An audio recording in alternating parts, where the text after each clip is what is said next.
Chapter 18. Merc braced himself as he faced the group of trolls charging for him, snarling, curled fangs protruding from their cheeks, all raising their halberds as they emerged from the wood. He had trusted his instincts, had combed these woods while his fellow watchers had turned back, and he had proved himself right. Yet it had also left him out here alone, vulnerable, far from the others. He realized with dread that he would have no choice but to take on the entire pack by himself. Merc steeled himself as the first troll attacked, allowing his killer instincts to take over.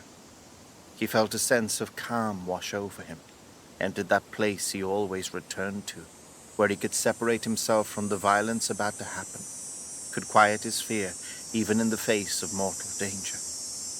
He'd faced multiple attackers many times before, and even though they had not been trolls, he felt an odd sense of comfort in the situation.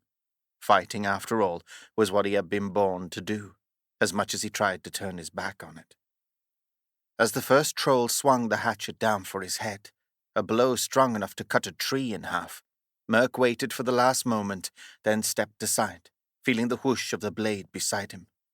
He smashed the troll in the solar plexus with the hilt of his sword, and as it keeled over, he spun around and chopped off its head. It rolled onto its feet, the blood hot and sticky on his boots. Another troll charged, halberd high, and Merc spun and swung his sword sideways, chopping off its head before it could reach him. Its halberd fell to the ground as the headless troll collapsed at his feet. Another troll came, and Merc twisted his sword, raised it high overhead with both hands, and thrust it straight down into the chest of the next one, driving it in so deep he was unable to extract it.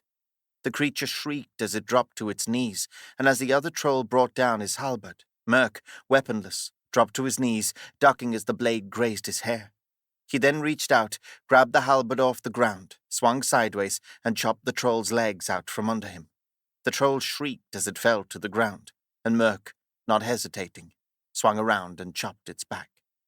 Another troll charged and swung his halberd for Merc's face, and Merc, still on the ground, raised his halberd high overhead, turned it sideways, and blocked with the shaft as it came down. His arm shook from the blow, the steel shaft clanging and sparking as the blade struck it, the force of it knocking Merc onto his back. The troll landed on top of him and leaned in, its grotesque face snarling inches away, and Merc, struggling with all he had, leaned back and kicked it between its legs, dropping it. It nearly landed on top of Merc, but he rolled out of the way at the last second, then jammed the blade of his dagger into its throat.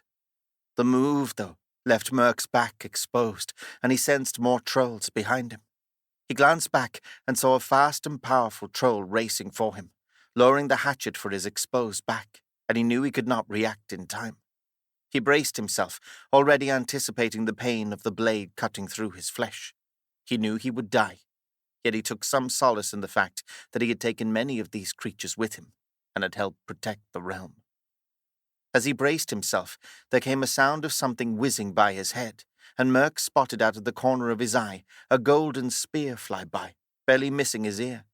He heard a grunt and a cry as the troll behind him suddenly fell to his knees. It landed beside him on the ground, motionless, a spear impaled in its head. Merc, stunned that his life had been saved, looked over and was amazed to see the last person he had ever expected to see out here. Kyle. He must have circled back for him, more aware than the others and just in time to save his life. Merc was shocked at his prowess, at the speed and accuracy of his throw, and that he would care enough to save his life. "Duck!" Kyle yelled.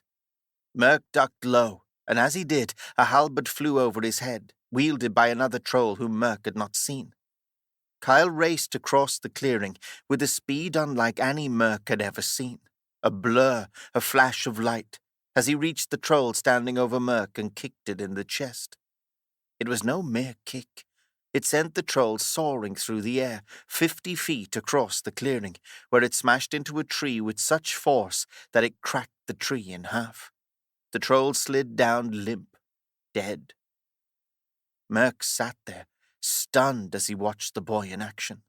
Kyle sprinted through the clearing, like a blur of light in the darkness, smashed one troll with his hands, elbowed another, kicked another, He crossed the clearing and snapped one's neck, crossed back and punched another under the chin, sending it up into a tree.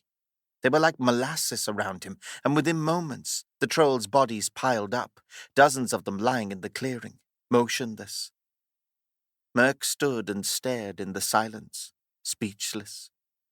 All was eerily still, just the two of them alone in this clearing, with dozens of dead trolls. Merc breathed hard, amazed most of all at how Kyle stood there, looking so relaxed, as if he had exerted no effort at all. Who was he? Merc wondered. Where had he come from? What race was he? He realized he had vastly underestimated him. A commotion ensued as Merc's fellow soldiers finally circled back and caught up, rushing into the clearing, and they all stopped and stared in amazement as they saw Merc and Kyle and the piles of dead trolls. Merc saw them looking at him with awe, as if they had clearly not expected something like this from Kyle. A look of respect crossed their faces as they realized what he had done, that he had faced them alone, and that his instincts had been right. Kyle stepped through the carnage, reached down, and extracted his long golden spear from the chest of a troll, wiping the blood as he inspected the body. The others seemed impressed by him too, yet not surprised.